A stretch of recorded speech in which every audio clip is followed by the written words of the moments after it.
हाँ जी सर, बोलिए। आवाज देखिए सुनने वाले। Hello hello. कल्याण संगठन का मैं महासचिव राष्ट्रीय आप सभी को संबोधित करता हूँ।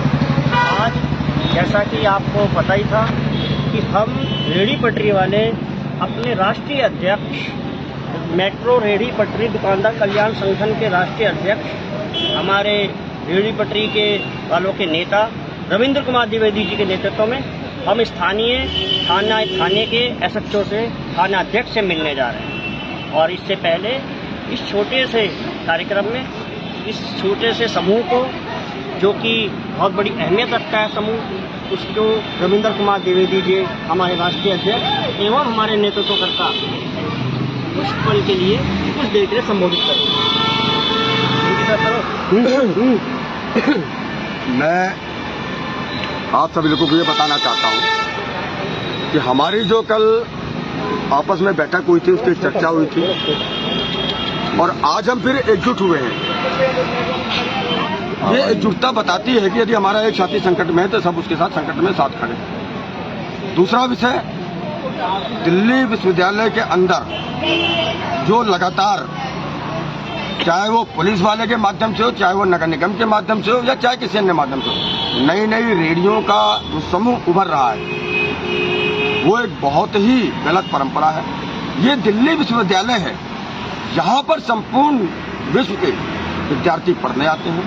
ये बहुत ही VVVIP सुरक्षा वाला क्षेत्र है। इस तरीके से पुलिस द्वारा या किसी के द्वारा भी नई नई रेडियां लगवाना, क्योंकि उनका कोई वेरिफिकेशन नहीं होता है, वो गंभीर संकट को खतरा पैदा करता है। और दूसरा, उनकी वजह से जो यहाँ 20 साल, 10 साल, 35 साल, 40 साल, 50 साल से रेहड़ी लगा करके अपना रोजगार कर रहे हैं, उनके रोजगार पर भी संकट पैदा होता है। क्योंकि नई रेहड़ी जब लगती है तो कोई ना कोई उसकी शिकायत करता है, और जब एक रेहड़ी वाली शिकायत होती है तो उसका खामियाजा सारे रेहड़ी पटरी वालों को भुगतना पड़ता है।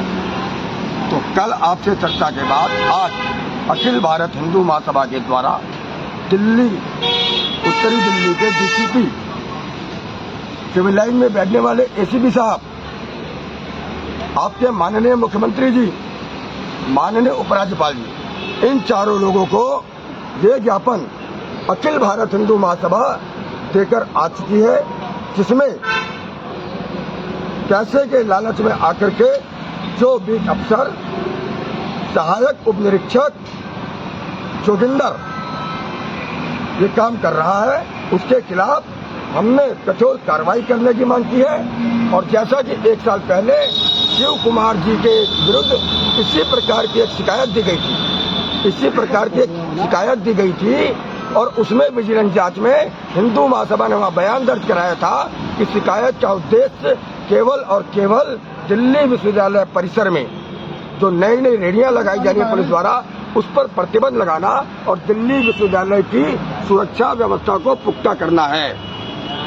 लेकिन उस समय शिव कुमार जी अपने रास्ते पे आ गए थे और उन्होंने फिर आगे कोई ऐसा काम नहीं किया। लेकिन ये जो नए जोगिंदर साहब आए हैं, ये जो फिर से इस वस्तु को आगे लेके चल रहे हैं, फिर से पैसा लेके रेहड़ियां लगवा रहे हैं। अभी तो मुझे 2 बालक यहाँ मिले और कहने लगे कि जी मुझे यहाँ पर रेहड़ी लगानी है, ये मतलब ये कुछ बर्गर वगैरह की, सैंडविच की, तो उसकी परमिशन कौन देता है। मैंने उन्हें स्पष्ट कहा कि ऐसा कोई डिपार्टमेंट नहीं है जो इन कार्यों को करने के लिए परमिशन देता है, और कृपया आप इस विषय में मुझसे बात मत कीजिए। तो यानी कि जब ये हवा तैर रही है कि भाई पैसा लेके रेहड़ी लगती है, तभी तो पूछताछ कर रहे हैं, क्यों कर रहे हैं। ये बहुत ही गंभीर संकट है। हिंदू महासभा और जो आप लोगों ने मेट्रो रेहड़ी पटरी कल्याण संगठन बनाया है, ये दोनों मिलकर के आप लोगों की आवाज को आगे ले जाएंगे।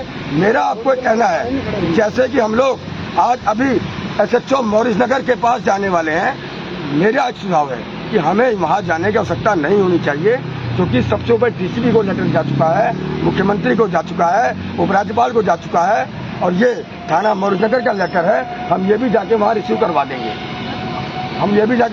देंगे। कार्रवाई वही होनी है कि लिखित में जो दिया गया है। हम 20 आदमी 50 आदमी जाएंगे तो भी, और 2 आदमी जाके रिसीव करा के आएंगे तो भी। और इस बार जब विजिलेंस जांच होगी, आप सबको एक दिल ठोक करके गवाही देनी होगी वहां पर। ये जो जोगिंदर है यहाँ का बीट अफसर, वो किस प्रवृत्ति का है, किस प्रकार से दल लेकर के रेडियां लगवाता है या किस प्रकार से आप लोगों का उत्पीड़न करता है। जब तक उसको दंड नहीं मिलेगा तब तक आप लोग की जो रोजगार की सुरक्षा की गारंटी है उसको खतरे में है। अपनी एकता दिखाइए, एक सब इंस्पेक्टर को कार्रवाई करवाइए। उसके बाद जब भी दिल्ली यूनिवर्सिटी रेहड़ी पट्टी वालों के संदर्भ में कोई भी निर्णय लिया जाएगा, वो पुलिस द्वारा हो, नगर निगम द्वारा हो, बिना आपकी सहमति के नहीं ले सकेंगे। अपने आप को इतना सशक्त, संगठित और पावरफुल बनाइए। तो मेरी मानिए, मैं अभी अपने आदमी भेज दूंगा, वो थाने का भी रिसीव करा देंगे। आप लोग अपना समय बर्बाद मत कीजिए। बस जब आवाज दें, जरूरत पर ऐसे इकट्ठे होते रहिए।